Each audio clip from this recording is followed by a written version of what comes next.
Check, check, 1, 2, check, 1, 2, 3. What's up? Hello, hi. It's me. It's Mason. Oh, I'm a little low. I need to raise this chair up.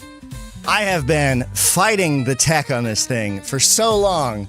It is getting ridiculous. But I'm excited to share with you what I hope will be a pretty cool streaming layout if it all works, and I'll demonstrate more of it later. But for the moment, thanks for joining me. What's up, George? Hopefully I've got everything working, because what I'm doing today involves a fair bit of messing around, in the sense that I have this desk that I'm at right now where you can see my screen and all my stuff. But also, if I swing around, I gotta unmute that too. If I swing around over here, it should switch. Yeah, awesome. So you can see me over here at my desk where I've got the boombox that we're gonna be tearing apart to make another boombox out of. And like I've been spending all this time. Check this out. If I put my hand over here, like I'm working on something over here, it should, and this was something I was just messing with, it should, move my camera out of the way automatically. So I got a lot of fun little tidbits here to hopefully make this thing kind of direct and edit itself, but it's all a bit tetchy. Also, something I'm going to test out right now because I've noticed it causes problems is I have a USB microscope that my old engineering mentor Ira gave me, and I set it up so this might make the stream lag when I do this, but when I turn it on, there it goes. It should connect automatically and pull up a little window so we can look at, see, that's some of the adhesive that's stuck onto the faceplate of this thing. So we can get real close looks at various things, components, labels, whatever. Let's see if this little soft eject system. So I'm planning on having a lot of fun today. I don't know exactly how far we'll get along in the process of actually tearing apart a boombox to build a boombox, but we'll certainly get started and see how far we can go. And then I have some selected test cassettes that we'll use, but I'll save those for later. My wife, Brooke, just picked them up from Goodwill for me because I realized we didn't have any cassettes in here, except for the one that was the reason for this stream. But I'll also get into that in a second. I'm still really wary of the setup breaking, so this preamble here is just to sort of serve to make sure that works. And also on my little monitor, so I don't know if you can see behind me. You probably can if I make this a little bit bigger. You can see there behind me, I've got this crazy. Oh, what's up, Matt? I've got this crazy setup on my desk. It's a little blurry actually. Why don't I put it in focus? So that's the other station. You can see I got like an Android phone with like a cropped chat overlay and a little crappy webcam and stuff. So I've been cooking on that. I have long been in search of an OBS layout that essentially is like an auto editor for a while. But also, there we go. See, I'm having some issues. Like that popped up because it's all based on like mic detection. And that mic, that little silver mic is really sensitive. It was $40. And I'm really impressed with it. But I haven't been able to dial the noise gate in right. So that it can still pick me up even if I mumble, but doesn't switch too much. I think that's a little better. I don't know if you can hear it depending on what you're listening on, but when I get loud, it definitely like echoes back over there. And I got like this phantom Mason sitting behind me. I wonder if we can... Yeah. Anyway. I don't know why that did that. Yeah, so this is a little bit of a mess. But I guess I'll worry more about tweaking that out a little bit later. I don't really have any kind of structure planned for this. I figure we're just going to sort of dig in and start to see what happens. And then this, I don't know what to do for a stream starting soon, so I figured just pulling up the little behind the scenes of this intro video I made would be kind of fun. Although, the other thing about this is, I don't know what I have done, but my whole computer's acting like a little bit weird. My mouse buttons aren't doing exactly what they should be doing at all times and things like that, so a little wary about the tech of this. I'm gonna go ahead and close it on my phone. And I think, well, how long have we been going? About 10 minutes, 0 dropped frames, sending 10 megabits per second up to YouTube servers, and it's giving me a warning about that. But so far, so good. George says Metal Gear Solid Phantom Mason. Okay, cool. At first I thought you were pointing out a problem, but yeah, me over there somewhere. All right, let's go over to the bodge desk. Let's do this. So, I was gifted a cassette. I don't know why I came over here to tell this story. I'm going to go back to the other desk. And yes, part of this is just that I want to practice switching and seeing if it all works. So, what happened was, I was gifted something. Let me see, I think it's sitting, yeah, it's right here. I was gifted this box from our friend Dorian, and in this box, oh thank God, all the information is blocked out except our PO box. I thought for a second I just doxed myself. That happens every time I try and stream. This was sent to me by our friend Dorian, who is a fan of both Digital Folklore, the show that I make with Perry.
Oh, is it back? Is that back?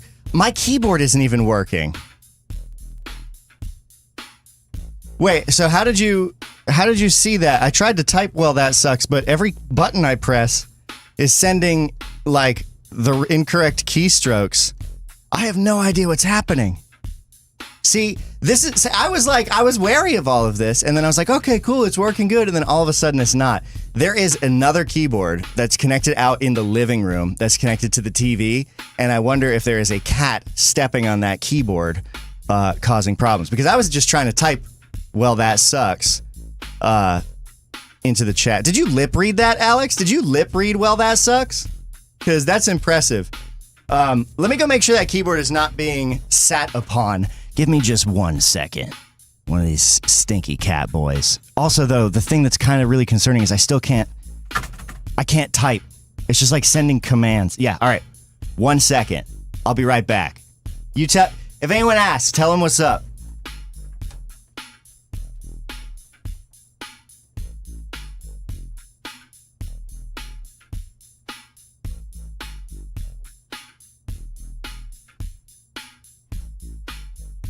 Should have known. I should have known. Should have known this was going to happen. When you spend days engineering something, it always crashes the first time you try and do anything with it, huh? Doesn't it? Or at least that's how it feels. I still can't type normally into this. Can I type normally anywhere? No. It's like... But the keyboard is working. Oh my gosh. This is really strange. I don't know if it's interference with USB 3.0, but I'm gonna move my little dongle over. See if that does anything. Because if I can't type, that's gonna be a nightmare. Yeah, it isn't a live stream without technical difficulties. That's partly why I didn't really tell many people about this one either. Did it just die? No, because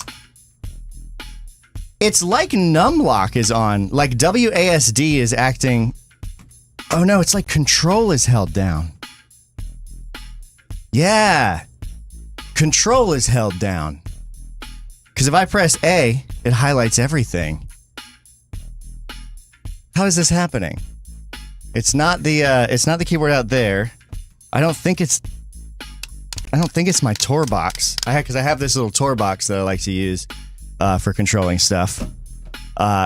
George says it isn't a live stream without technical difficulties. Yeah, but I really wish that wasn't the case. This is baffling. Now it's trying to open my email. Did my keyboard break? I'm not trying to fix my keyboard. I'm trying to make a boombox. Bro enabled sticky keys, says George. No, I disabled that shortcut forever ago. Not that you would be able to tell, because none of these are working. Boggled. And it's not that my keyboard is dead or anything weird, because all the indicator lights are still working. This blows. This wicked blows.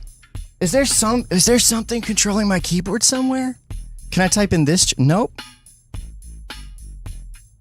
I didn't spill anything on it either, which is what I would have thought I did, because I'm not, I think as is evident about everything about me, I'm not a very cautious person. And so it would be likely that I would have broken this of my own accord, but I didn't do anything. And it was working fine. I'm going to steal my wife's keyboard. All right. Here we go. Whoa. That other mic picked me up. All right. Wife's keyboard. Same kind of keyboard. Different dongle. Let's see if we can do anything with this. Alex says, is that an overhead projector behind you? No. What thing? Because I don't know what behind me looks... Yeah, no, it's my computer. Well, shit. Hey, y'all. I might need to, I guess, reboot. I don't know. Oh, unless... I figured it out. I think I figured it out. I'm also trying to plug in a dongle. One-handed, off screen. Oh, come on. All right, 1 second. Jesus. I also think I wanted to make these streams family friendly. I'm not even wearing my lab coat. What a mess. I wanted to make these streams family friendly, but I think I've already kind of sailed that ship, so whatever. Welcome to whatever's happening here.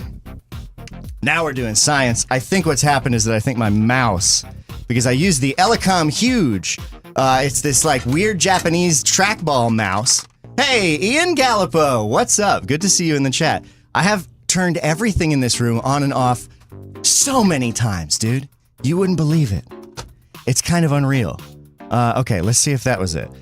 So I use this Elecom mouse, and I extensively make use of its button remapping hotkeying features, and their drivers are notoriously terrible. So let me, I guess I can share with you what I'm doing. I don't need to hide it all away.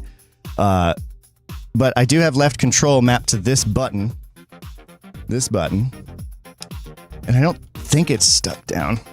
But this thing sometimes really sucks at switching applications. Let's see if that's it. Let me get me out of the way here. Here's an idea. Okay. Hey, what's up? Rashida Lena Waz 9033. Good to see you. Pour water on it. Maybe it's thirsty. Yeah, I mean, maybe, George. Maybe. Honestly, maybe water will get whatever sticky crap I've got in here out of it at this point. So if I turn it off, I'll have to highlight a text field. Here's how we can tell. I'm going to go ahead and I'm going to click into this doc here, this Notepad++ document. And then I'm going to turn the mouse off. So hopefully if it is just sending control over and over again, it'll stop. And then see if I can type. And I can't. Unbelievable. Of all the things, I spent all this time making this incredibly convoluted, ridiculous setup with all of this auto switching and all of this camera avoidance sort of smart layout BS. And the thing that breaks is my computer holding down the control key. That is such... I mean, that is my luck. Alex says, oh, the light and surface. Oh, that's the Bodge desk behind me, as you just saw. Ian says, are you saying Japanese mice are terrible at driving? I'm offended.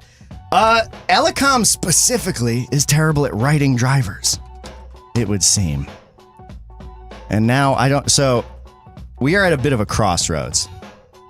Because I cannot do this stream without using my keyboard at various times.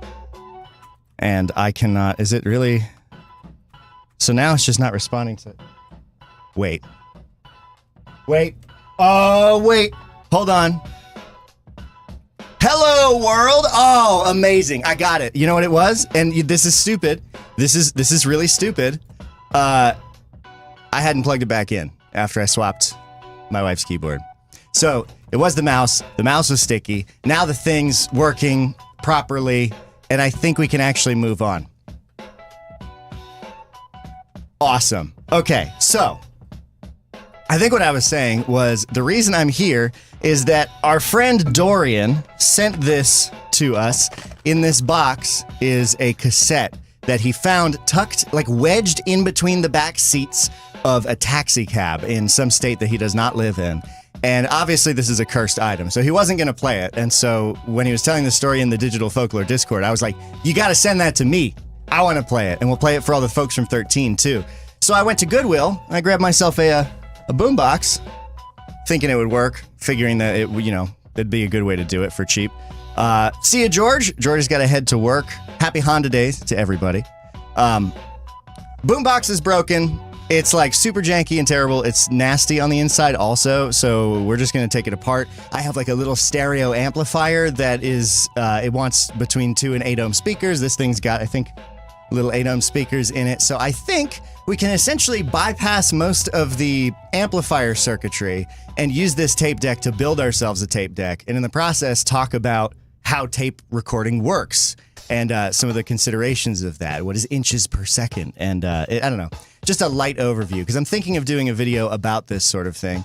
But really, I've just been having a hard time making stuff for this channel. I don't know if you've noticed, but there's only 2 videos here, and it's been months. So I wanted to do something that was kind of low stakes and fun to try and get back into that. And I figured this is the case. Little cameo by my cat Cinders, just ran off in the background. Happy Honda Days, George. I think we might as well go over and start tearing this thing apart. So, I need my coffee, and provided that this all works properly, I do look a bit like a ghost or like a hostage video in this webcam because I'm very like pale. But I can see your comments and stuff over here, so I think we should be good. This is the boombox. It is sort of your standard like early 2000s boombox, and I did already pop it open at one point. It was the great price of $5.99. I don't know if that's, you can't really see that. So this $6 boombox is going to be our test bed. I did already pop it open because I was going to steal the transformer from it. It's ironic you mentioned Digitech, Alex, because I had opened it up to steal a transformer, hoping that I could make a new power supply for my Digitech whammy pedal that I've had forever, because this stupid thing wants 9 volts AC. And I thought maybe there's a chance a transformer in here would do that, but no, it's a 122-24, which is still incredibly useful, but won't work for that. So yeah, so I did already go through the trouble of trying to separate the screws. I tried to do it nicely, but then the whole thing did just kind of fall apart because it's built so extremely cheaply.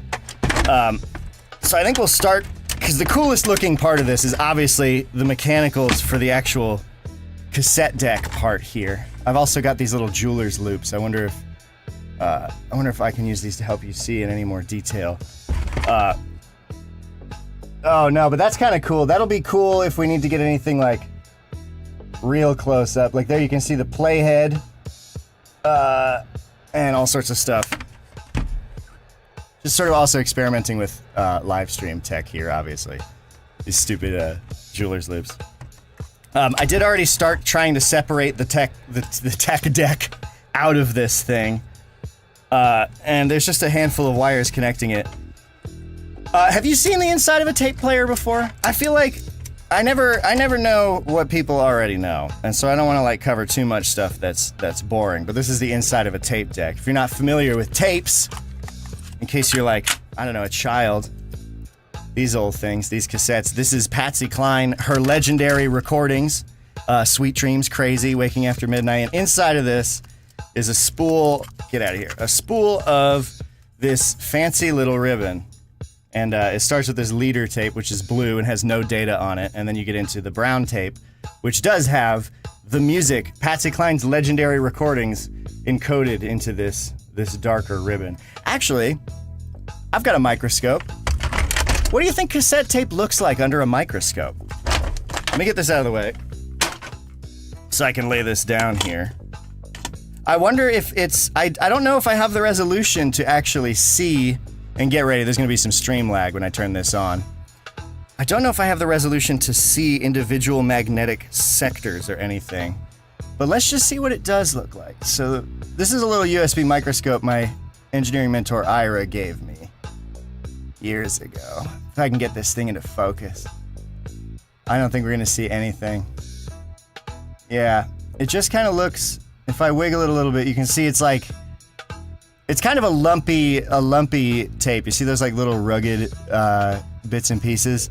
Because it is a plastic tape that is sputtered with a ferromagnetic material. I think it's literally iron oxide. I think it is sputtered. Yeah, that's right. It's iron oxide. It's sputtered with rust, a very thin layer of rust to make a bunch of little magnetic sectors that you then flip to certain magnetic polarities to record the signal. And I'm sure I'll talk more about that as we go into this. But this is going to be our test tape because I'm saving the curse tape for a special video all on its own. This is also a mess on the inside. Also, any of my fellow olds remember the pencil trick for winding these back up? Oh, let me turn this off. That's taking up a lot of space. Oops. I think I've accidentally unspooled a lot of this on the inside, so it's a good thing we have 2 extra tapes, because this is also something that can happen. Yeah, there we go. I should have said, watch me tangle and then try and untangle a tape. Which way's forward, which way's back? There we go. Starting to suck that back up. Somebody says, and I can't read the usernames on this screen, I think it might be Alex. If I recall correctly, there was a sound art project by a violinist who replaced the bow strings with tape and put a reader on the violin body, then read the tape back and forth. That's very cool. That reminds me of those guys who have the barcode scanners that they use to make music.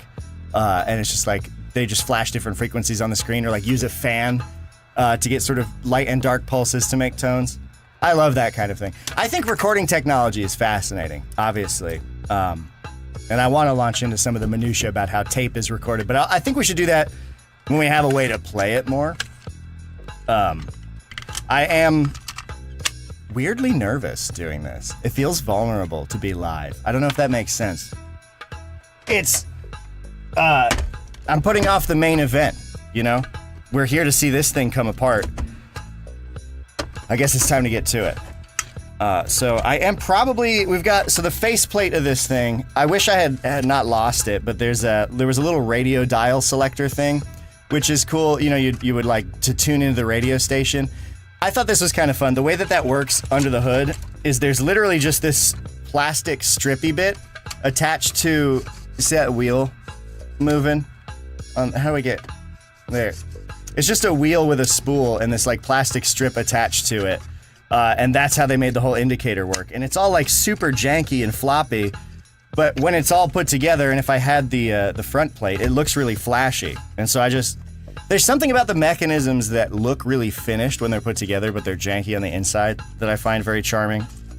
Of course, now I can't seem to get this thing back to where it was. But anyway, the knob is just reeling that piece of plastic in and out. We also notice that the knob has these spikes sticking off it. Take it easy, Alex. Have fun. We'll catch you on the next time. This wheel has these spokes sticking out of it, and that's the actual thing that tunes the radio signal.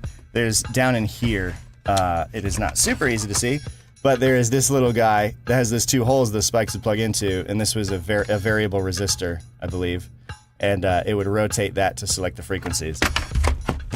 And aside from that, the only thing this front plate houses are the 2 cassette deck holder areas, all the flashy branding, and then 2 speakers. And otherwise, it's just really in the way, so I'm gonna start by just cutting the speakers out.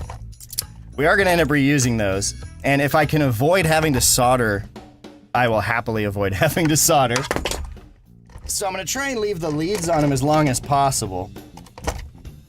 So I'll just trace these back in. We've got 3 wires coming in, which is fun. I think that means that these are sharing a negative, which is cool. Oh yeah, little twist tie in here, bundling all of this together. I don't know how visible that is. The overhead camera that I'm using here on the Bodge desk is a $24 camera from Walmart, so I'm honestly impressed that it even looks as good as it does. It does make my hands look really red, especially when my face is this pale. I look like I have a medically significant circulatory issue. But I assure you, IRL, I think this camera is more accurate. I haven't been outside in a long time. I'm very pale. So, all right, faceplate removed. You can see the speakers inside. Why am I showing that camera? You can see the speakers inside of here. Little piece of tape. I don't know how that got there. I think that marking 8 ohms. Can you see that? Yeah, 8 ohms, 1.5 watts. Nice. Nice, Ron. That'll be perfect. We have, under the desk, I forget where this came from, but I have this Lepi hi-fi stereo power amplifier that can do 20 watts, and it's happy with speakers that have an impedance ranging from 2 to 8. So, right in the ballpark. This is going to be the bad boy that we plug into bypass basically everything that isn't this. There is still one major hurdle that I have not thought through yet, and that is going to be how to control the speed of the tape deck. And so I'm actually kind of sad that Alex left, because I feel like Alex would be the best person to ask about this. So, Alex, if you end up watching this later, shoot me a DM. I'll probably shoot you a DM.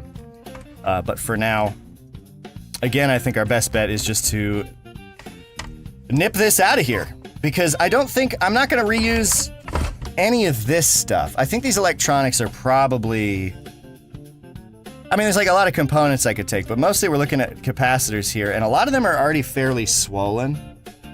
A lot of them are fine. The thing I do love about this is that, unlike more modern electronics, this thing is old enough, you can see that it has a lot of discrete components.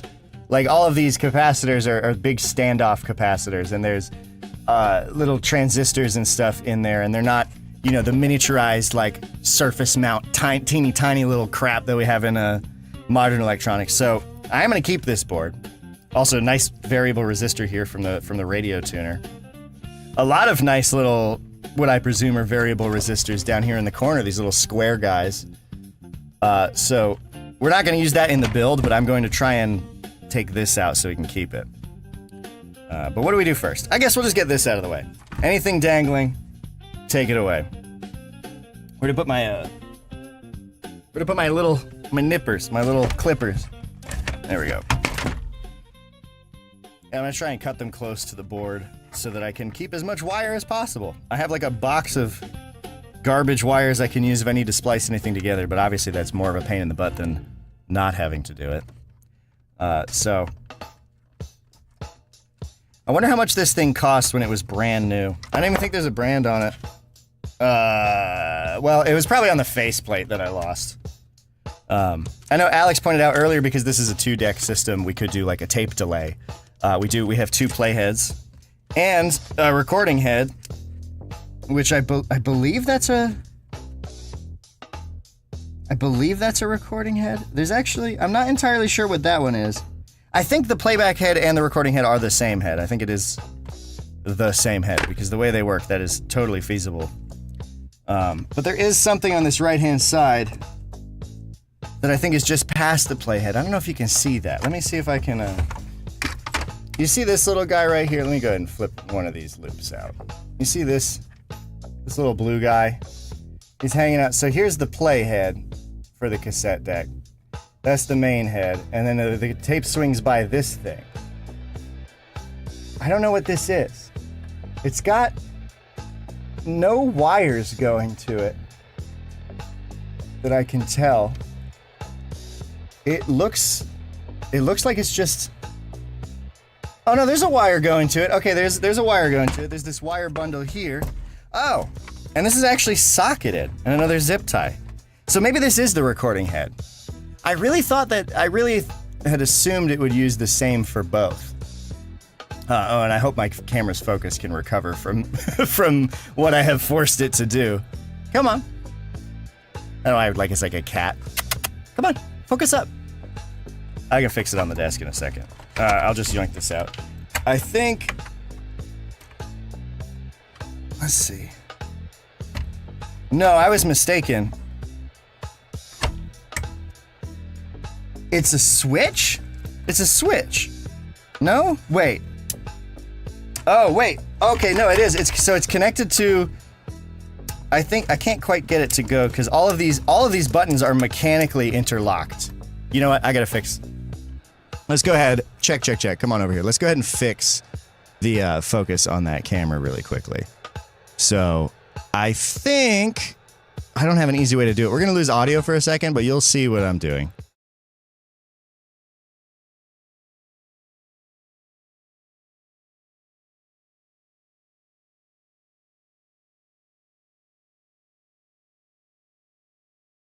Okay, I'll eventually figure out a way to make that not such a problem. All right, back to the desk. Again, crappy Walmart camera. How much can you really ask for? Man, I look like a ghost in this camera, though.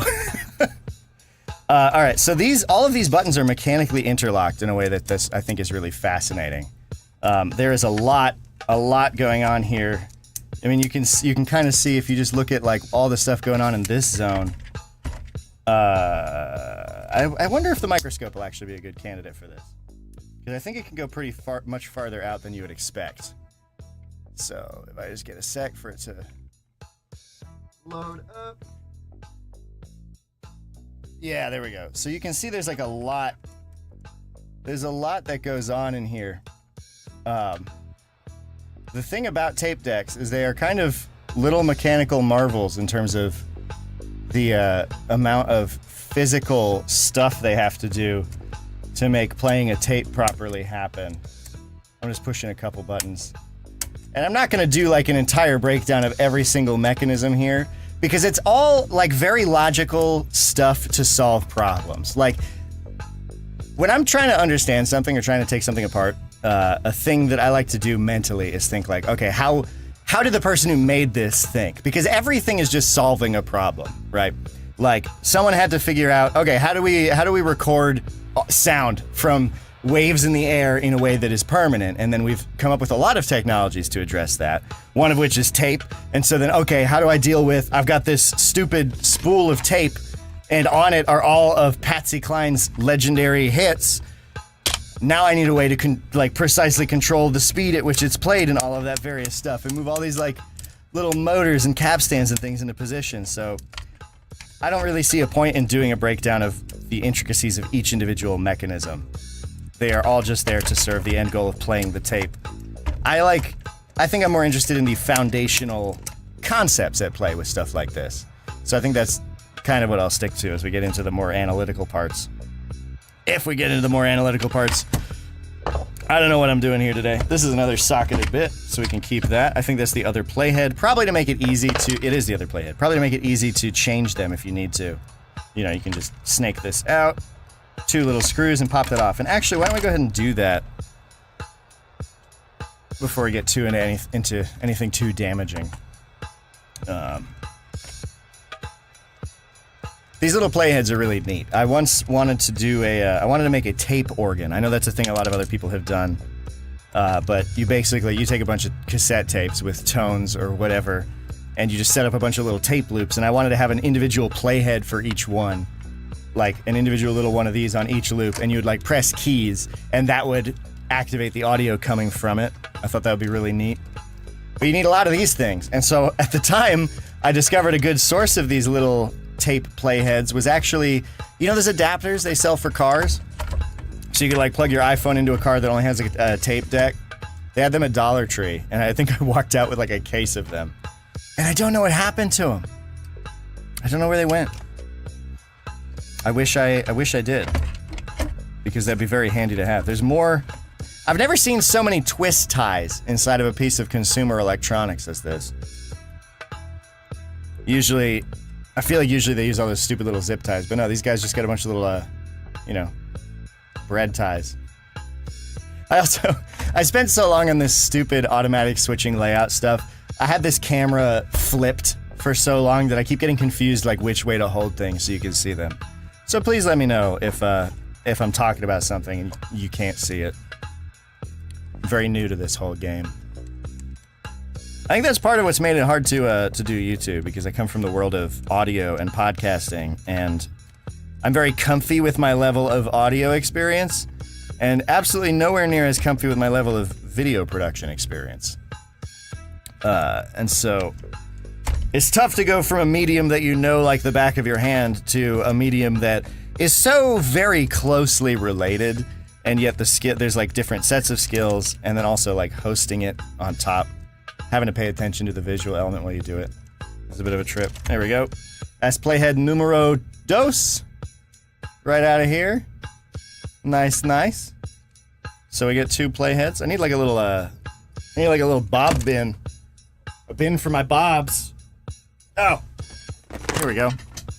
Got a little component box down here with some crap that I've taken apart before. This is a Wi-Fi module. No, it's an SD card module. So we'll just go ahead and lay those in there. Keep them safe for now. All right, what's still tying us down? All right. And there we go. Okay, cool. So this actually is going to provide us a little bit of a clue as to what the motor is doing and how the speed control works. Because I'm assuming it's fixed speeds. I don't know off the top of the dome what speed cassette want to play at, but it's got to be something very specific. And we can see from the labeling in here, if I just give it a sec to catch up, I'll eventually figure out a way to make this not lag out the entire stream when I switch it. You can kind of see how nasty all this stuff is in here too. This thing is gross. But these last 3 wires appear to be connected to motor high, motor low, L switch, B off, B plus. That's the bias. I'm assuming. Because, and I want to look this up later, but when you think about tape has a bias, if you think about an audio signal, it's wiggling up and down above positive and negative, right? And you need to have the reference level, your 0, be in the center of that. And if you're talking about electrical signals and like magnetic impulses on tape, you gotta decide on what that 0 is so that you have the right midline so that when you're pushing that up and down to make your audio wave, you have sufficient room up and down to move. So the tape bias is biasing up, I think not the tape itself, because that happens in the recording process, but the playhead? Oh, I don't remember. I should know this stuff. Shout out in the chat or the comments if you know it off the top of your head. We'll look it up in a minute. But, so we've got a low, a high for the motor, and then we got bias on and bias off. I don't understand why there'd be bias off, though. I probably have that completely wrong. I'll need to look into that. And that's the last wire to liberate the tape deck. So this is going to be sort of the crucial piece. This is the thing that I would not be able to recreate very easily on my own. Oh, that was a bad idea. That was a bad idea. That's like that's Goodwill dust. That's Goodwill dust and Goodwill hair. Goodwill hunting. That's pretty icky. Oh, this is fun. Something I've just discovered. So this will be easier for me to hold up and show you now. So we have the front side with the cap stands. Let me get that Patsy Cline tape. Come on. So we can throw this right in here. Just like that. Let's see, is that lined up? Yeah, it just doesn't feel right because there's nothing else. So the tape would sit inside of this, right like that, and you can see we got this one on the other side. You got the 2 cap stands, which they lock into the these lock into the cassette's little spoke holes so that it can hold them nice and tight and rotate them. And that drags the tape across the front of the tape cassette thing. So it drags across this middle bit, which is just a little spring with a piece of sponge on it. And that gets dragged past the playheads that I just removed, which would sit right, right there, sort of in the middle of all of this. So as the tape goes by them, it would read them. Now, this thing, I don't know what this is. This is a little guy that like swings down, and I think it puts pressure on this side, which would be, I think it moves left to right, because only one of these is powered typically. And it's usually, you want to be pulling the tape through, not trying to push the tape through, because it'd be like trying to put toothpaste in a tube, right? So I think actually we want it to be like this. And so this would be the side, this would be hitting the tape before it crosses the playhead. If you were recording to it, would it matter when you do that? I mean, you can see also on the other side, we've got this little roller. Can I get, yeah, I can engage the mechanism now. Oh, how excellent. Okay. So now we're in play mode. Cool. This will be way easier. All right. So stop mode, everything's freed up. I've never actually done this before. I've never actually had a tape deck to take apart. I wish this camera wasn't so dang blown out. So tape's in, play mode, engage. And you can see we have that little wheel that goes down to tension the tape. It slips in through that little, little pocket in there, tensions the tape up. And then this side pulls it through, if I can find the gear on the back. So there's an extreme gear reduction. I don't know if you can see that creeping along there. I'm spinning it with my hand. Yeah, it's moving a little bit. So that will be pulling the tape across. The playhead again would sit right here and be reading the tape as it streams across this way. If I engage record mode, you can see that's trying to bring down that little guy over there, but it's being stopped. Now, is it being stopped by some kind of like write protection on the tape? I don't think so, because I think the way that worked, because some tapes would prevent you from writing to them through use of these special little notches. Man, this camera being blown out kind of sucks. Here, why don't we come over here? Let's see if this does anything. I'll go ahead and make my camera a little bit bigger. I think if memory serves, tapes would do write protection by having these special little notches in them in various configurations and depths. So this one has 2 notches there, nothing on either side. I do have one other tape. Let's see if that one looks any different. Same thing. This is a clear case, so it's easy to see inside. It's got 2 notches in the top. I do recall there being a thing where there would be little notches on the side, because in this tape deck, there's a lot of stuff that interacts with the edges of the cassette. So if I just slap this back in here, we can see on the bottom over here, see that little nubbin that grabs in there. Although that doesn't seem to be tied to anything.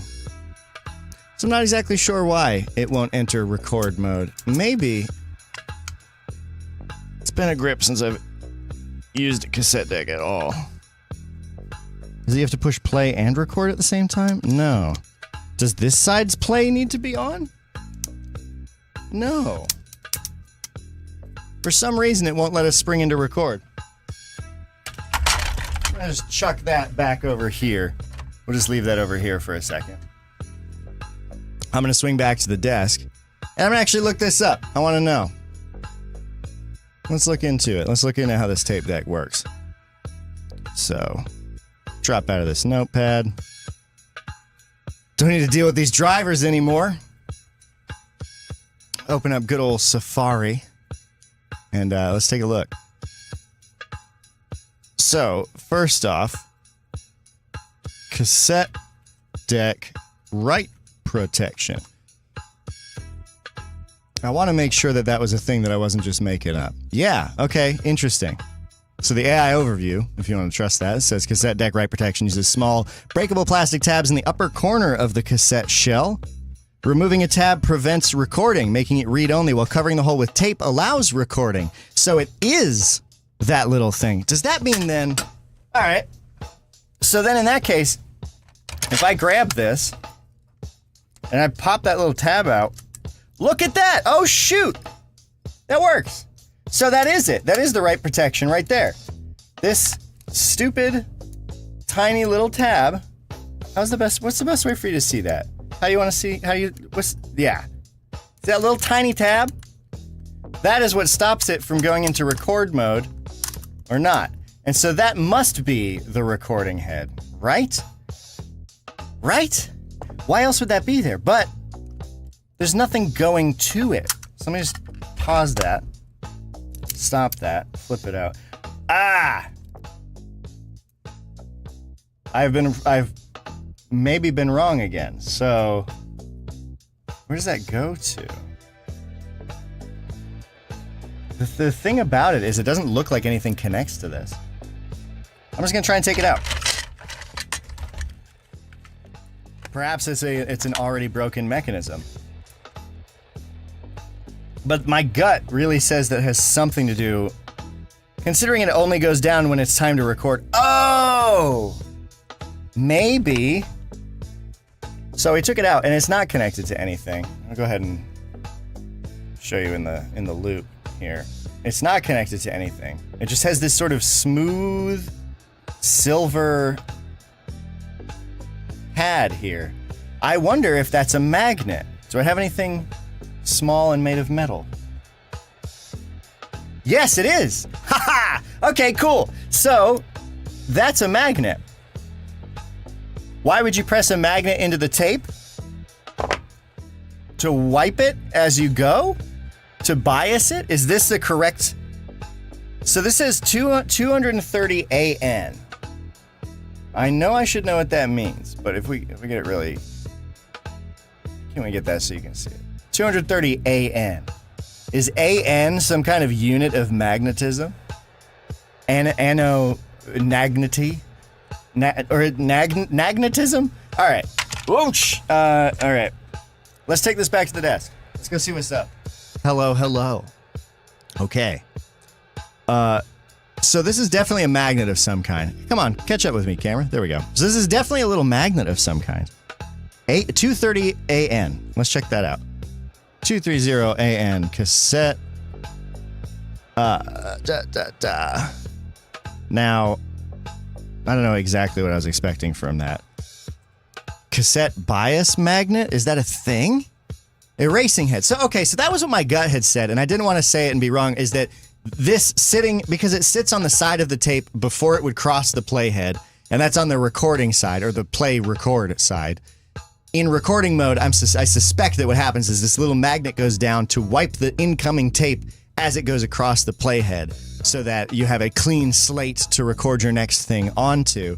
But the problem with that, in my mind, is that a thing you would do to mix music on a cassette is you would dub tracks over each other if you were, you know, like a broke home musician. And maybe that means this would just be a bad boombox for doing that, because you kind of would rely on the fact that you could write right on top of the last thing. You know, you like lay down the drums first, they're big and they're loud, and then you would layer your instruments on top of them progressively, and that would be how you would like add multiple tracks to the same cassette if you weren't in a professional studio. So having a magnet that is erasing it as it's going by would make that pretty bad, because it probably won't erase it completely. I bet it's not strong enough to fully do that. You know, there's a lot of ghosting that happens with tape, but yeah, so that's interesting. So this is an erasure magnet, which is why there's nothing going to it, because it just does magnet stuff. So that's cool. Can take that one to the bank. Threw it on the desk. Interesting. Okay, so erasing head module, permanent magnet, no DC bias is required. Now that's interesting. All right, so let's talk about tape bias then, because I want to make sure I get that right. And I don't really know that much about tape bias, but I do know that there is a bias voltage provided there, and I know that it is to sort of set that midline, that zero line, because the audio needs to go positive and negative from there. So, Wikipedia. AC bias and DC bias. AC bias is pretty interesting. Magnetic tape is a non-linear response as determined by its coercivity, how much it can be coerced to carry a charge, right? Or coerced to withstand an external field without being magnetized.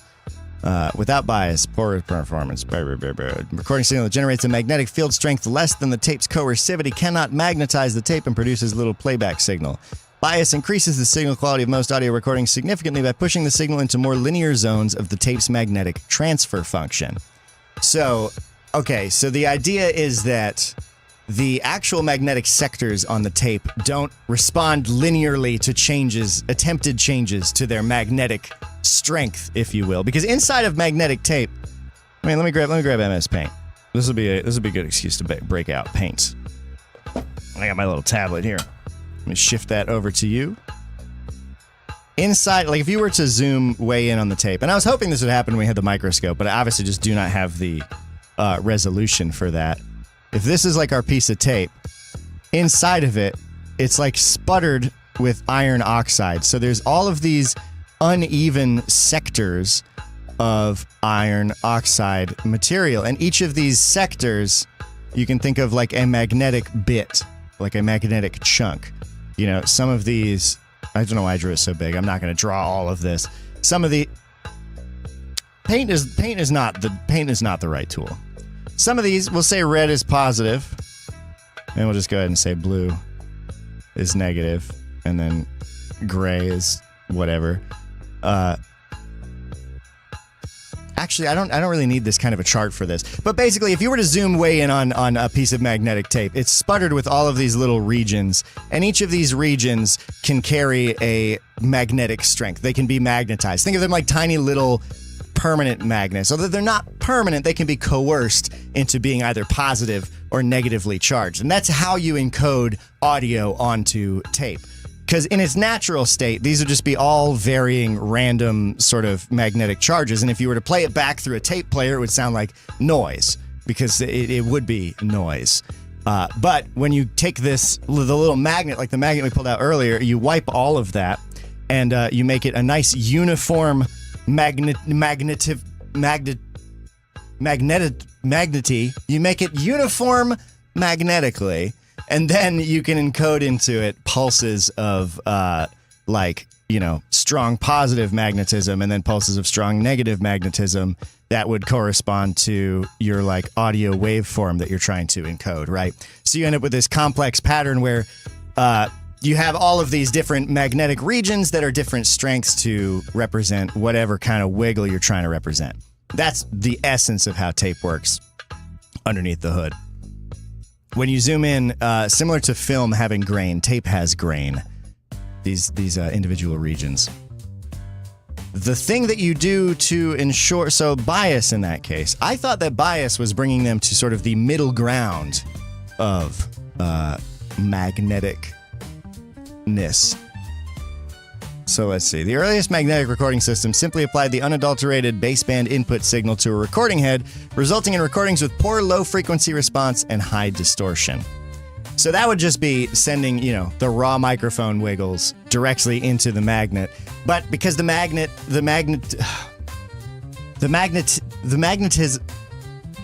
tape doesn't respond linearly. So you send it in like a big low frequency, it doesn't build up enough charge to actually yank any of those sectors into alignment to match that. And so you don't... It's like applying an EQ, but it's happening in the real world, right? You have distortion of frequencies as a result of that. So, the addition of a suitable direct current to the signal, a DC bias, is to reduce distortion by operating the tape substantially within its linear response region. So you would apply a certain level of magnetism that becomes your default bias, that becomes your zero, and then you modulate that magnetic field up and down to either be stronger or weaker.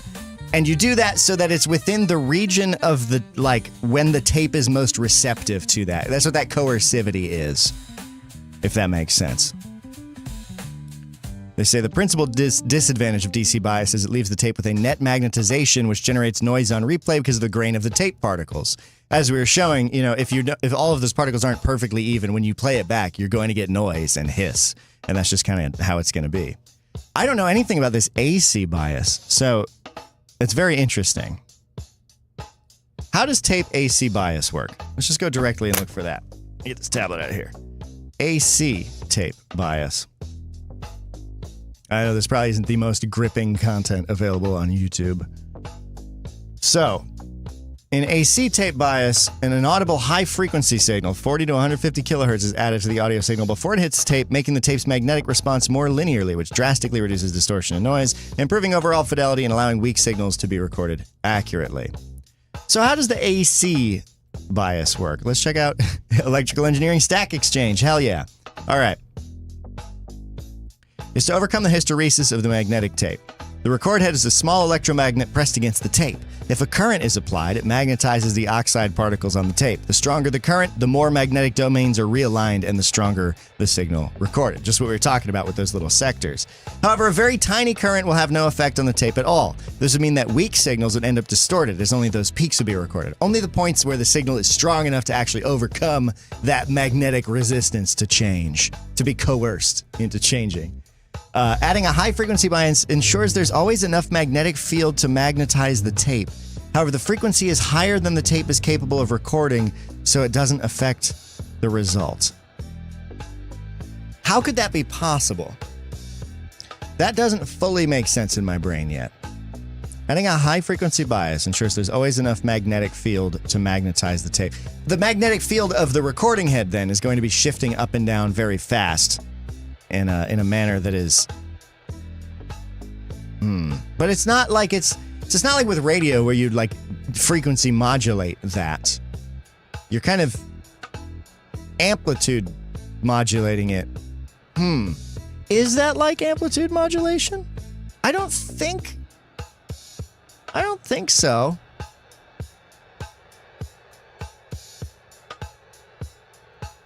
I'm gonna look into that later.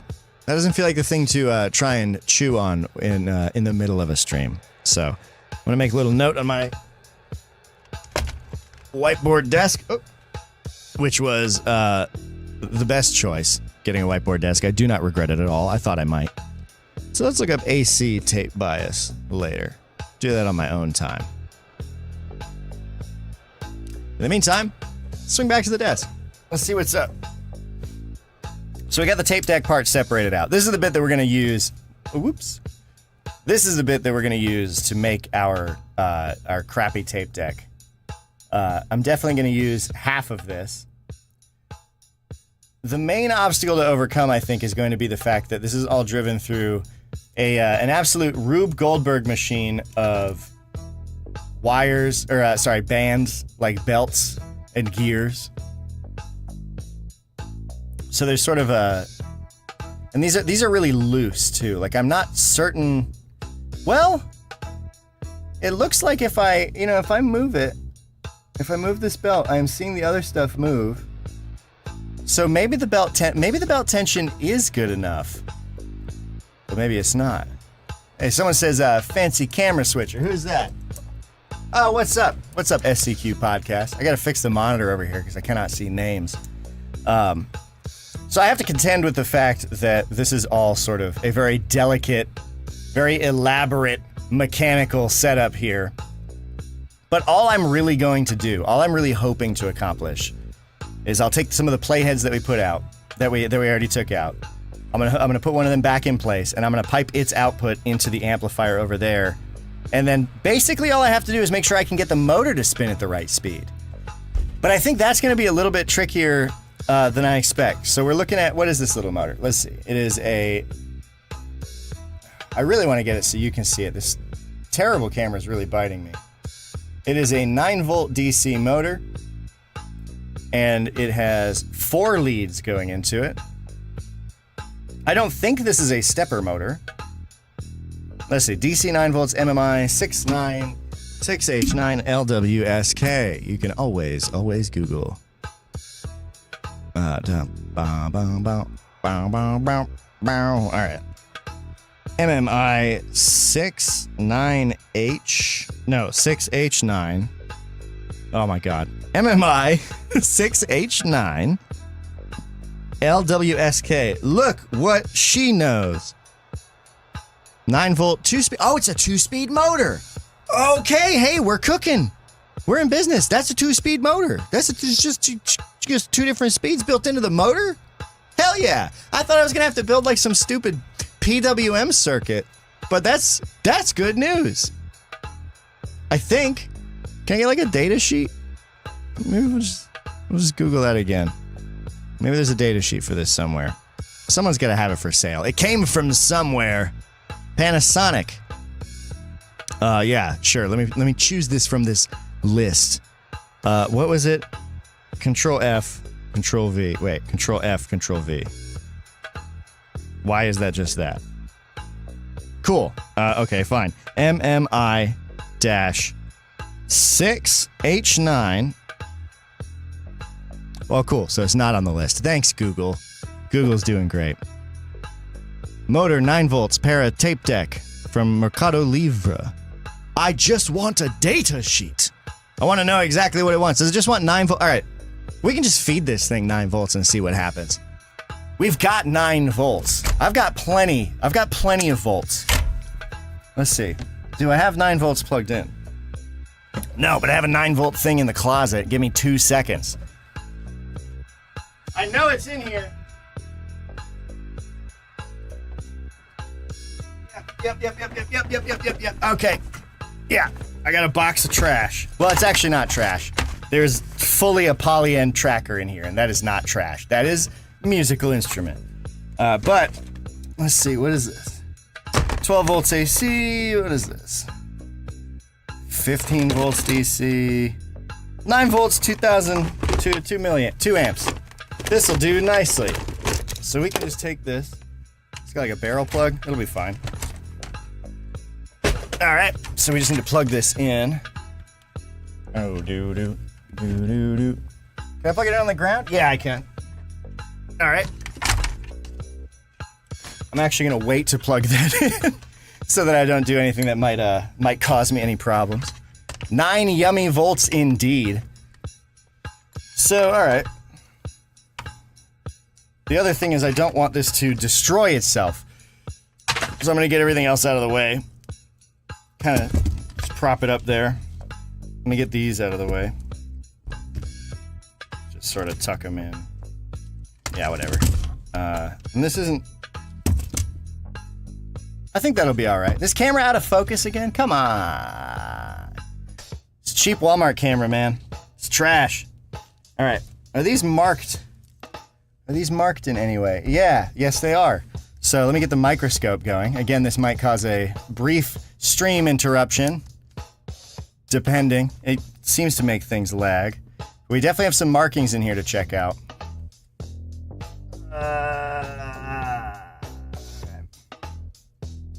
So what are we looking at? A. So that's A and a positive and an I. What do you think A is and what do you think I is? You think A is like all right speed and I is intense speed? And there's a positive, or that's probably positive and negative. You know what? What's the worst that could happen? It's a DC motor. Let's just put voltage across it at different ways and just see how it likes it. I'm gonna grab my favorite wire strippers I've ever had. These stupid things. You ever seen these? These are the best. Ty says it's in focus enough to look good while watching on my phone. Okay, cool. That's good. I can also fix it in a moment here, and I think I will before we actually run the test. But this little wire stripper is absolutely my favorite thing because you simply... I'll just pick this up by its wires. Who cares? And you simply place the wire in, it bites down, yonk, and just strips it right off. It's awesome. Ty says A is alligator speed and I is for cyclops speed. Very good. Very good. Let me just real quick pop over here. And then again, we're going to lose audio very briefly and you're just going to see the overhead cam while I fix it.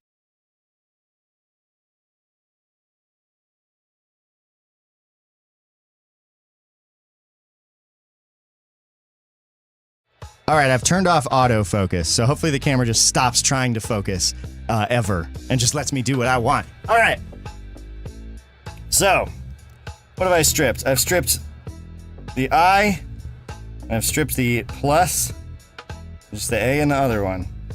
And then we'll just put 9 volts across these in sort of different places and see how it likes it.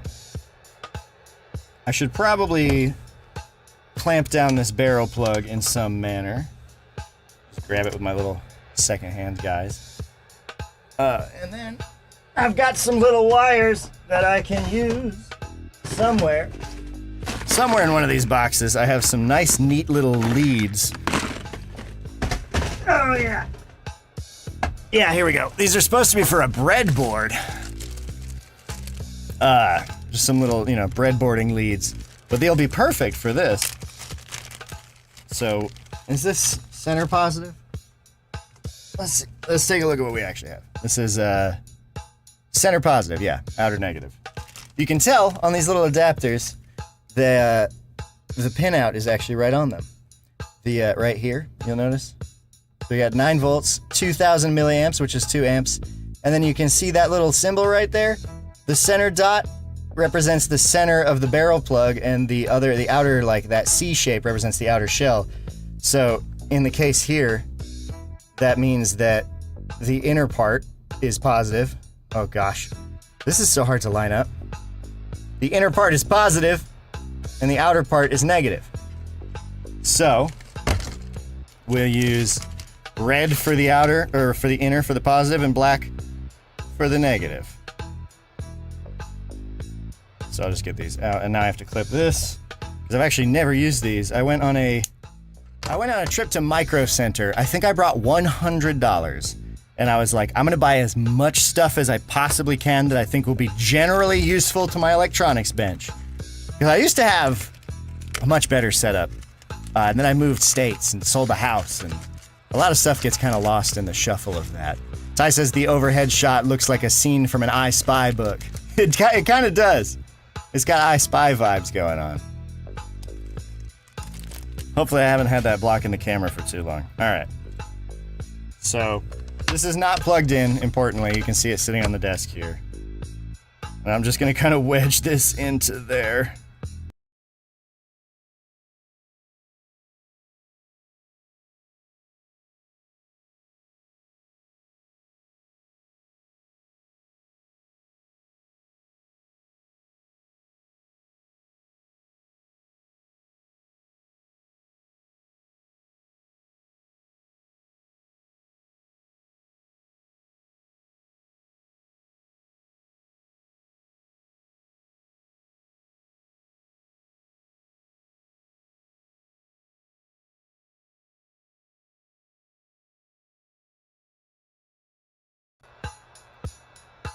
Stupid Dante Villa. Stupid Dante Villa. It's always Dante Villa. All right. Where was I? Right. This thing is unplugged. You can see it on the desk. Importantly, it's unplugged. I have just gone ahead and wedged... I've just wedged one of these little breadboarding wires directly into the side where it ought to connect, and then I just need to get one stuck on the outside of this, which should be pretty easy. I'm just going to touch it to it like that, and I'm going to have my little second helping hands here just kind of grip all of it together. It's only 9 volts, so like this is nothing. This is not. I mean, I could theoretically draw 2 amps through this if I shorted it out, but I'm just not. You know, not worried. NBD. As long as I can get this hold momentarily, that's all I care about. There we go. Here, I got it. Oh, I got to show you what I've done here. So I'm just having the barrel plug inside of this finger thing. I've got my. Can you even see that? I've got my negative lead right here. And the positive lead, so I'm just going to use the alligator clips to not only hold the barrel in place, but to hold the negative lead right up against it. And so now, when I plug this into the wall, I should have 9 little volts we can play with on the ends of these things. Let's go ahead. Watch, it's going to blow up. Here comes the first time we're going to apply power this stream. Alright. It's hot. It's live. What do we connect first? Just positive and negative? Yeah. So we'll go ahead and connect positive to positive. Boom. And then negative to, or I. Look at it go. It's spinning. Can you tell? Can you see that? It's cooking. It's spinning over there. You can see it here. We'll flip it over. Oh, but it doesn't seem to be actually turning the mechanism. Now, why is that? It's spinning pretty quick. Oh, okay, so it's this one. So watch this one right here. And I think if I engaged play mode, there we go. This should do it. It's trying, there it goes. It knocked itself over. Can you see that? I wish I could get this camera closer for you. I'm sort of stuck because I got my 9 volts down here, but you can see, if you can, how only that one side is moving, that left-hand side, because that's going to be what pulls the tape across. Now, it doesn't sound healthy. The sound isn't coming through because it's very, very slight, but it doesn't sound super healthy. Also got to make sure these don't short out. They are just sort of floating through the air. Let's go ahead and connect another different pair. Let's see if it goes any faster. And also, why don't I put, like, something you can see on here so you can see it spinning. Unfortunately, not a lot shows up on black. Oh, perfect. Make a little marker out of this. I don't know what I'm gonna do with this stream. I don't know if I'm gonna like try and use this as B-roll in a bigger video. I'm definitely gonna use it for the video about the cursed cassette that we will be playing on the cassette player we build out of this. But so there you go. That should make it a little bit easier. So let's go ahead and power up positive and so positive and A then. Let's see what happens here. Nothing. So maybe I got the polarity wrong. Let's try it again. Nothing. Okay. I think we need to tie this to positive. Nothing there. It's a DC motor, so it feels like worst case if we tie it. Yeah, there we go. So is that fast or not? Who's to know? But there we go, you can see the spin happening there. So this is tying what I believe is positive and negative, A and I. But I don't know what this pinout is. No, that's tying positive and negative, plus and I, which are down here. So again, just to get a better little view of what's going on. Can you see that? Can you see that at all? Yeah, see there's an unmarked one, there's an A, there's a plus, and there's a negative. Plus and negative together, I think that's playback speed. I'm not sure though. So let's connect the brown and the gray. Let's give them some juice. I don't think we tried that permutation yet. Nothing. Switch polarity just in case it's something like that. Doubt it though. Nothing. Methinks we need to have this. These probably all share a return path. Then again, I'm not all that certain. And I really got to make sure these two don't touch or else I'm going to have a little bit of a painful time. So there we go.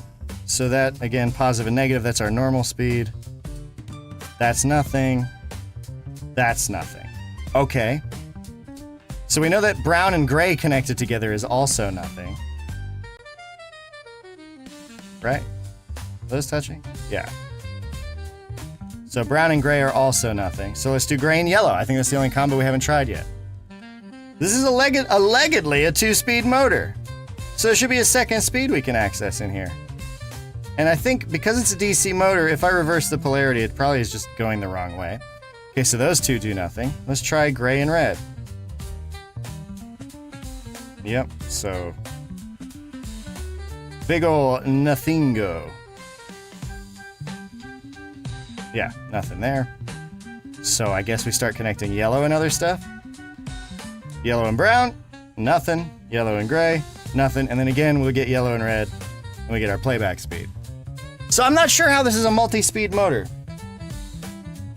Now I'm gonna unplug that so we don't have to worry about that anymore. I gotta find a data sheet on this. Gotta find a pinout. I am not familiar with this kind of thing. There's 4 pins on this motor. It's not a stepper motor. It is just a multi-speed motor. But I think I applied power in sort of every permutation of those 4 leads, and nothing seemed to happen.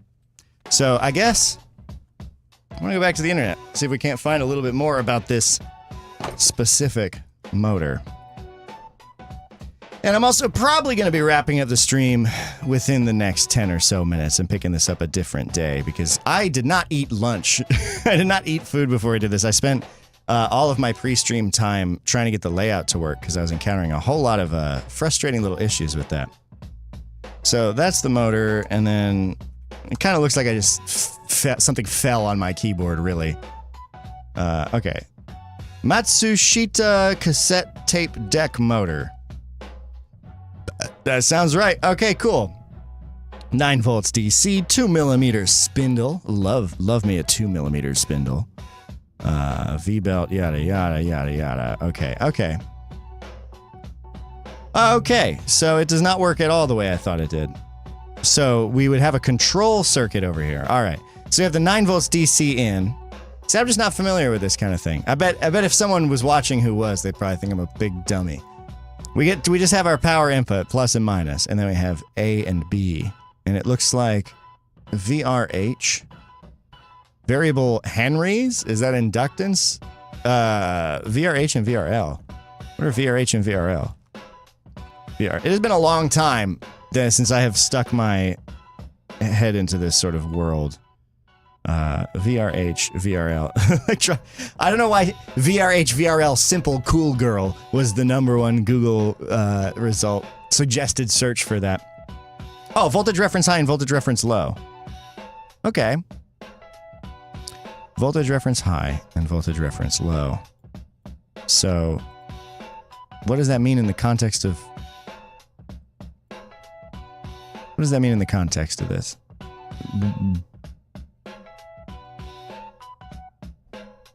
I don't know how this works. I don't know how this thing works. I never worked with a motor like this before. What's this guy's story? So, the line through this suggests to me that is adjustable, maybe. It has been a grip since I have done anything electrical. I think the last thing I built electrical was like a vape, and I don't want to talk about that on this stream, actually. But it's been a grip. Fast stub or normal. So if we leave that open, I mean, what if we just close that? Ty says, SCQ Podcast says, it's using the voltage to determine timing. It's using voltage reference high and voltage reference low, but...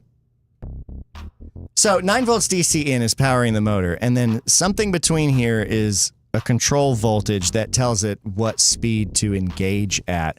It looks like from this, if it is left open, we're in fast dub mode. So we will need to close this. We will need to engage this with whatever these are supposed to be. Also, this is a terrible data sheet. You see this little this little outline of a mouse? Is this just for you to like tuck your own mouse into? That's really funny. Voltage reference high, voltage reference low, and then these two unknown boxes. Do we just... And these are also like together. So I don't know what this component... I don't know what this is asking. Is there a better data sheet? Maybe I can find a better data sheet. All right. 6H2 LWSK. I don't think that's right. 6H9 WLSK. I mean, that may not matter. Let's just look at this. No, let's not. That's not the same thing at all. Oh, man. The most fun thing about doing anything electronic is just looking up frickin' data sheets, man. MMI dash. I guess the dash is important. Okay. Dual speed. Cassette motor. Yeah, dog. So we get like a Wagner catalog we can look through. I don't know that this is going to give us what we need. Electronic song yoga. Blah, blah, blah, blah. Yeah, this is hell. I'm not going to spend any more time looking at that. There has got to be... Okay, AliExpress seems to have us here. Amazing. That looks like the manufacture date on this thing they're selling on AliExpress for $2.1, which is a fun way to see that. Was made in 16th of January, 1996. And it looks it, too. Specifications. All right, maybe more broadly, how does two-speed cassette motor work? Two separate sets of windings. Yeah, no, not inside. I know that. What is a fixed voltage across the motor? All right.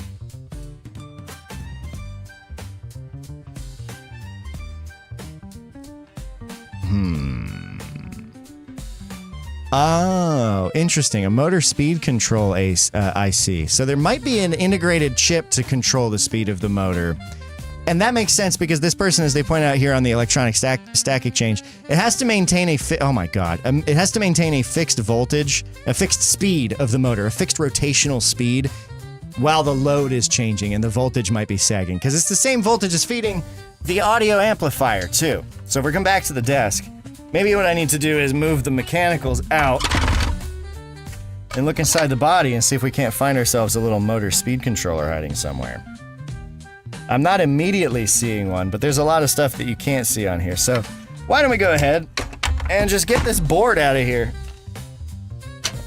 If you're just joining us, the ultimate goal of this stream is that I'm going to take apart this boombox and make a boombox so that I can play a cursed cassette tape that my friend sent me they found in the backseat of a taxi. This I picked up from Goodwill, not anticipating I would tear it apart. I thought it might just work. Not so. So instead, here we are. It also, I love how it is old enough to be made of discrete components instead of a bunch of little tiny surface mount nonsense that you can't reuse. So there's like a lot of stuff in here that I can find other uses for once it's removed.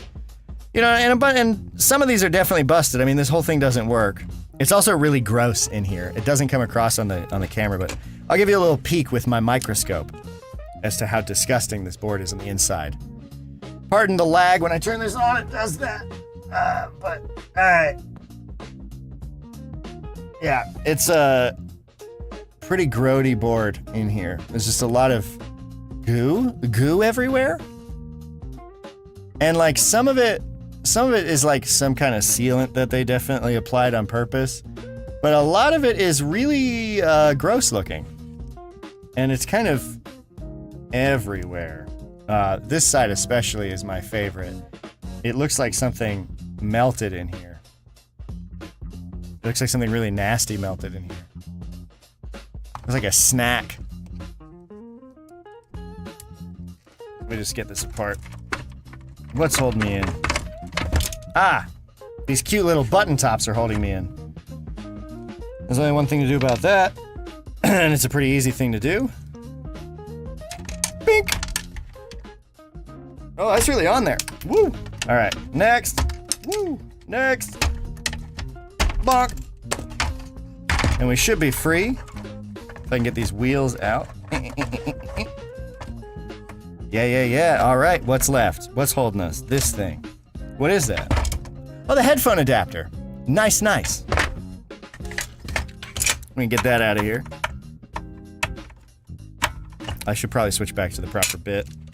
What do I do with it? Yeah, here we go. I'm not used to working neatly, and I'm not used to working with anyone watching me, and I'm not used to talking while I work. I'm one of those weirdos who, like, I'm just dead silent all the time. If you know me IRL, you know that I'm not the kind of person who is generally dead silent, but that's because you're around. When I'm alone, I don't talk to anyone. I don't talk to myself. I don't make faces. Well, I make some pretty crazy faces, I guess. I've recently developed this tic where I hold my face in this biblically contorted position that has been causing me headaches. But I am not like a self-narrator. And so this whole stream is also an exercise of me trying to do that while also not getting anything too egregiously wrong and get this apart. I think that says SCQ asks, the saddest loss in modern technology, no more clear jelly electronics. Yeah, we lost all of the glorious translucent electronics. We also lost the joy of discrete components. Everything is just, it's like, I mean, I'm not gonna go on a rant about this, but the reason you see so many smart appliances that are not very smart, but they have all these advanced features in them is because of the advent of microcontrollers. When suddenly, rather than building, you know, a fairly complex circuit out of discrete components, it became a lot easier just to get a microcontroller and have it do whatever you want through software rather than through hardware design. And so I think a lot of our appliances and general gear suffered as a result of that because the microcontroller presents you the opportunity to suddenly add all sorts of features that you couldn't otherwise, right? You can add all sorts of logic-based things like, oh, we can have timers and all this other stuff built in and do like smart cycles on washing machines, for instance. But it's all handled through like the cheapest, crappiest microcontroller that one can find.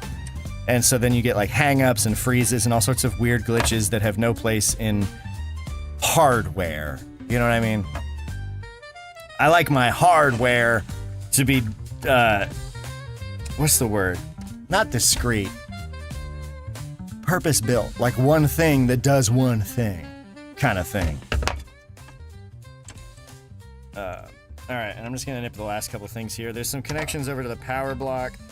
I think this is just the region switch on the back. So what do we got? Oh, I don't actually know what that is. There's a little unknown block right up here. It has some things connected to it. But that's where the power is coming in from the back. Maybe that's I don't think it's a fuse. This is also, what's left here. Oh, let me get this nasty board overlay. What's left here is the thing that I initially wanted to steal from this boombox, which is a nice little transformer that goes from 120 volts to 24. And it's center tap, so you can get plus 12 and minus 12. So very handy for audio applications. Also just nice to have a high quality transformer instead of some crappy, noisy, slap around crap. I forget the word I'm looking for. Not a buck boost converter. What am I looking for? AC/DC Wheatstone bridge. And then like a buck boost converter, voltage converter that way. I should have eaten food before I started this stream. Alright. Let's just find out what this little mystery component is, and then I think we'll wrap things up. We've been going for about an hour and a half. I want a sandwich. I want to wash my hands because this thing is pretty gross. And we've got most of our components out, so I guess next time I can go ahead and start making the thing. Ah! Well, maybe I have prematurely odd. So hidden inside, so this would have been poking out the back of the thing, because this is what the like wall plug would connect into. You know, this guy. I actually got one right here. Ah, one of these plugs. You know these? Everyone loves these. This goes into this. Chunk. And hidden from view was this little contact right here that I think it's connected over to the batteries. Like it's connected over to the battery box. If you follow this wire. And one of the other wires I snipped was also connected to that. So I assume that's something to do with... Okay, figured it out. I figured it out. So, when you plug this guy, this cord, when you plug this into this socket, there's this little tab right here. Let me go ahead and get a little magnification. There's this little tab right here. You see that black tab? That would get pushed out of the way by the plug as it goes in. So, this little black plastic piece, so I can pull it and move it. And it completes a circuit right here that bypasses the batteries. So when you plug this into wall power, tick, that closes that circuit, which is doing something to stop the batteries from getting blown up by the wall power. Because this is one of those boom boxes that can run off of either a couple C batteries. When's the last time you've seen one of those? Or wall power. So that's the really clever way it switches, is just that tiny little toggle that just gets physically moved. Bunk. Yeah. I really probably shouldn't have done that because I don't know if the switch is on for this. It's not. That's I don't know if you can see over here. Let me get my camera out of the way. Come on, get. You can see loose 120, which is that. So it was off. Anyway. Boom. Transformer. This is the sauce. This is the juice. This is the good guy. This is what I wanted. This is a really nice transformer too. It's very solid. 120 to 24 with a center tap. I'll take it, and I'll even leave this little guy on it. Nice and convenient for building into something else. I'll probably just make like a bench power supply or something. Probably end up melting this and hurting myself. I gotta keep it somewhere though. Into the box. Little box under the desk full of nonsense. So now we have, essentially, we've got a trick boom box. You can put whatever you want in here. I don't know, if you're like a smuggler, this would be a great opportunity. If you're a smuggler and you want to support the channel and you want to buy this for me to smuggle something in, you didn't get it from me. No, but now We have our empty shell of the appliance. Oh, the speakers. All right. Those are the last thing that we need. So I'm gonna go ahead and take those apart. Also got a bunch of little screws everywhere. And in case you're wondering, this is also typically how it goes when I take apart something that I do care about. I'm not very good at keeping track of all my stuff. So definitely a bit of a mess here. Nice little 8-ohm speakers. How are they attached? Spite? Seems like it. Oh yeah, just these little clips that were just like pressing down to hold onto the rim, not mechanically attached any other way. There's more of that goo stuff on here. Here, if I flick this on, you can see there's more of that goo. See that? There we go. See the difference? It's a little hard to tell. See the difference between the like yellow and the silver? This is where the thing was digging into. Gnarly stuff. Gross. Wonder what that is. Nowadays, a lot of stuff you take apart will just have hot glue. Oh, I bet it's just glue. Yeah, you know what? I bet it's just a glue. It's just a glue. It's just a gross glue. Because it's what's holding the speaker in. If I get under it, I bet I can pop this bad boy out easy peasy. Hopefully. Oh, really scared it's gonna like shoot out and hit me in the face. Come on. Come on. So close. Oh yeah, it's like stretchy glue. This is that 1980s glue. It's probably lead in here. This is like HW era glue. I don't know when George H.W. was president. Don't come at me. I barely know electronics. I don't know history. Oh, come on. I'm gonna end up fucking Did not mean to swear. I'm gonna end up stinking destroying this if I ain't careful. Why's it gotta be glue? Oh, yeah, gross. Here we go. Yeah, that's progress. Oh. Some people like pimple popping channels. I don't. But I do like this. This is my pimple popping. You see that? See that? No, you don't. You wicked don't. I need a way better camera over here. You see that? Bleh. Bleh. That's one. Now that we know what's up, this other one should come a lot faster. If I can find my Phillips bit. And then we will be done. We will have taken this whole thing apart, and the next step will be to turn it into something. Which I think will be the easier step. I just gotta read up on how the heck those motors work. The worst part is I know I should know. Like, this is the area of electronics that I have the most experience in, you know, stuff that has to do with audio. So I'm a little bummed that I don't know. You know? There's no shame in not knowing things. I feel like I ought to know that one. Oh, and I guess we gotta get the wheel out of here. The radio station selector wheel. Which is just a piece of plastic that winds up a little other piece of plastic. Come on. Also, tonight I am streaming Human Fall Flat with Colin Parker at twitch.tv/ColinMParker. We're some more Floppy Boy fun time if you want to join us over there at 5 p.m. tonight. We'll be getting up to that. Because, yeah, we're almost done here. Yeah! That one came up nice and easy. Yeah, all that stinky, nasty glue. Took some of the plastic with it, too. That's fine. Hell yeah! Look at that! And these two speakers are indeed sharing a neutral. They are connected to one another. Which is certainly a choice you can make.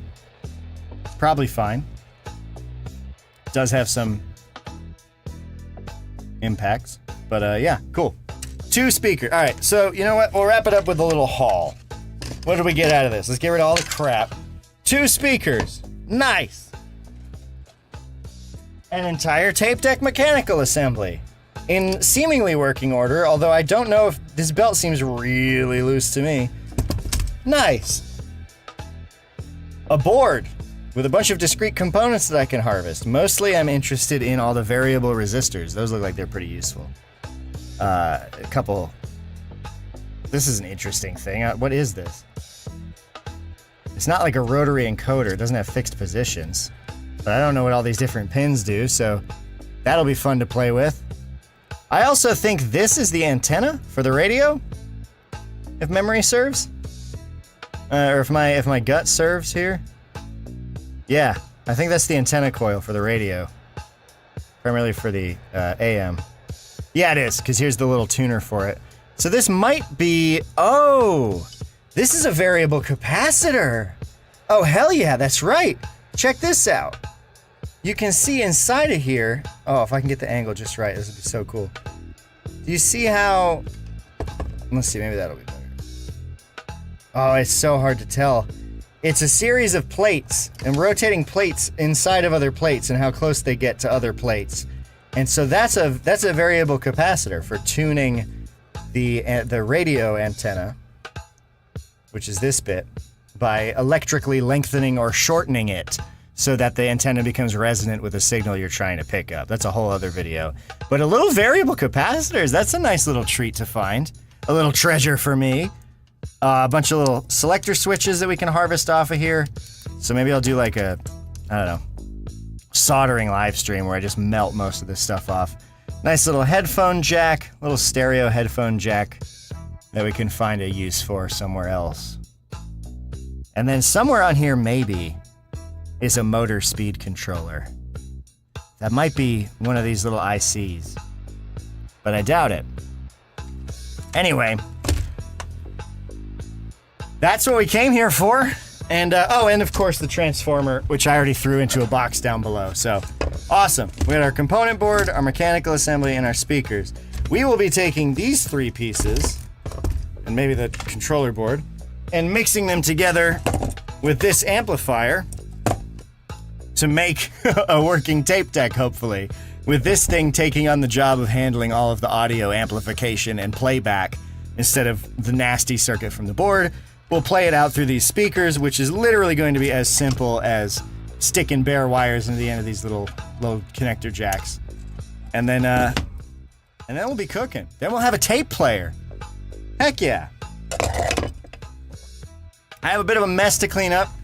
I'll make sure I take care of that off of stream instead of doing that in front of you. I just rubbed my eye. I don't know if you saw me do that, but that was a mistake. I just rubbed my eye with my hand that has been in the nasty innards of that disgusting, disgusting tape deck.